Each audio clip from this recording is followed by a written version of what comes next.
Bonjour et bienvenue dans cette vidéo de présentation relative à la mise en place efficace d'un outil de gestion administrative de projet.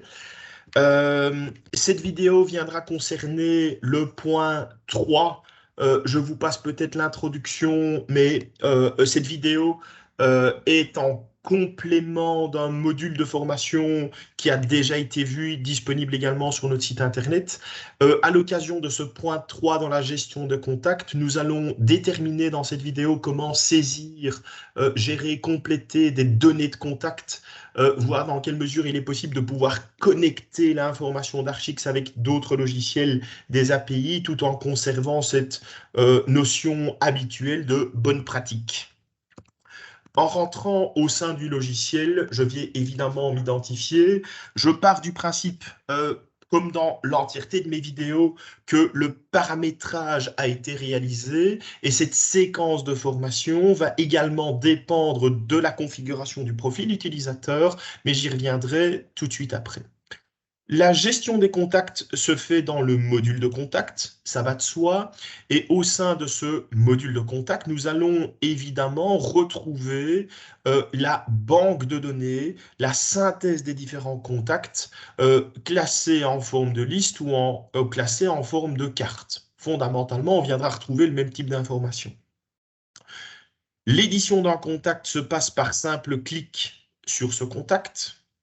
En sélectionnant un de ces contacts, je vais avoir la possibilité de pouvoir consulter la fiche signalétique de ce projet, de ce contact, pardon, et éventuellement avoir la possibilité de pouvoir compléter cette fiche. Pour le contact Jacques Roux de la Société Clinique du Nord, je vais avoir la possibilité de pouvoir compléter sa fiche signalétique. C'est le directeur technique, il a un numéro de téléphone, il a une adresse mail, il a éventuellement des informations administratives et je vais avoir la possibilité de le classer dans des types de contacts. Je rappelle que les types de contacts proviennent d'une configuration initiale du paramétrage par le gestionnaire et je vais déceler dans quel projet cette personne intervient ou est intervenue.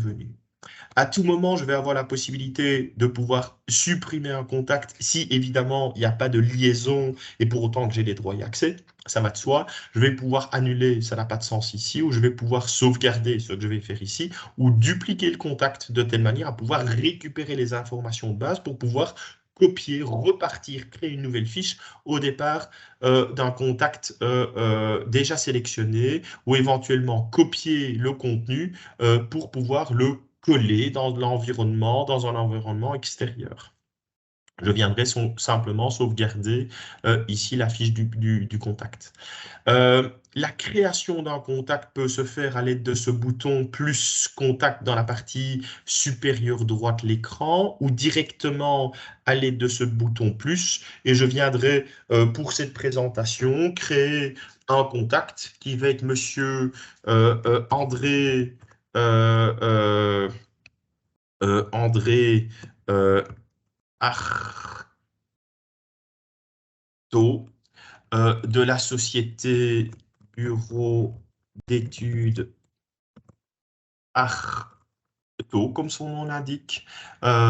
C'est un ingénieur, par exemple, et je viendrai compléter sa fiche signalétique 26 15 47 avec un téléphone, avec un numéro de portable, à moins de déterminer les informations que je souhaite afficher, et son email info@beartaud.com avec la possibilité de pouvoir compléter des informations.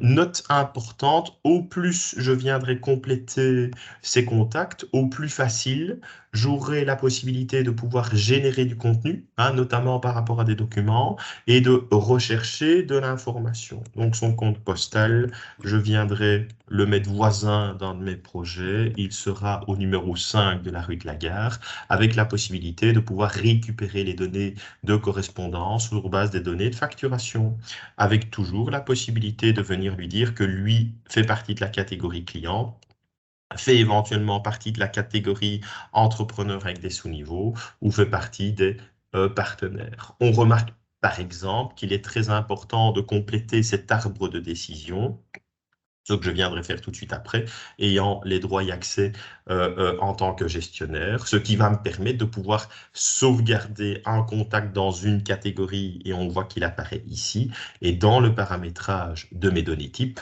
je vais avoir la possibilité de pouvoir compléter la catégorie entrepreneur en indiquant que c'est un ingénieur, par exemple, structure, et qu'il existe une catégorie coordinateur sécurité, et d'avoir éventuellement une catégorie supplémentaire concernant les techniques spéciales du bâtiment. Ayant le droit et accès, je peux évidemment compléter cet arbre de décision qui vient de se compléter ici. Et en reprenant l'intervenant, je vais avoir la possibilité de venir lui dire que c'est un ingénieur structure, de telle manière à pouvoir faciliter les recherches ultérieures. À tout moment, en cliquant sur le numéro de portable ou le numéro de téléphone, le logiciel proposera de pouvoir établir une connexion automatique avec la centrale téléphonique ou avec votre téléphone, par exemple, et établira automatiquement une connexion pour pouvoir contacter cette personne. Enfin, il vous est possible à tout moment de pouvoir exporter le contenu de votre recherche, hein, et auquel cas le logiciel en arrière-plan vous générera un tableur, hein, un fichier Excel que vous pourrez télécharger à l'aide de ce petit nuage. Dès que j'aurai un point d'exclamation, en cliquant dessus, j'aurai la possibilité de télécharger le contenu de cet Excel pour traitement en dehors du logiciel. Donc, je vais avoir la possibilité de pouvoir effectuer des recherches sur base d'un nom. Hein, je recherche quelqu'un qui s'appelle Xavier, ou sur base du nom de famille, quelqu'un qui s'appelle Rayé, ou combiner des critères de recherche. Hein, quelqu'un qui a la lettre A dans son prénom, par exemple, faisant partie de la société EG Construct, sur lequel je viendrai obtenir le résultat dans ma fenêtre de recherche. Ou, au contraire, ne pas effectuer de recherche ni sur le prénom, ni sur le nom, ni sur la société, mais d'effectuer une recherche sur base de critères qui se trouvent ici, de telle manière à pouvoir filtrer, rechercher sur base de mon carnet d'adresses.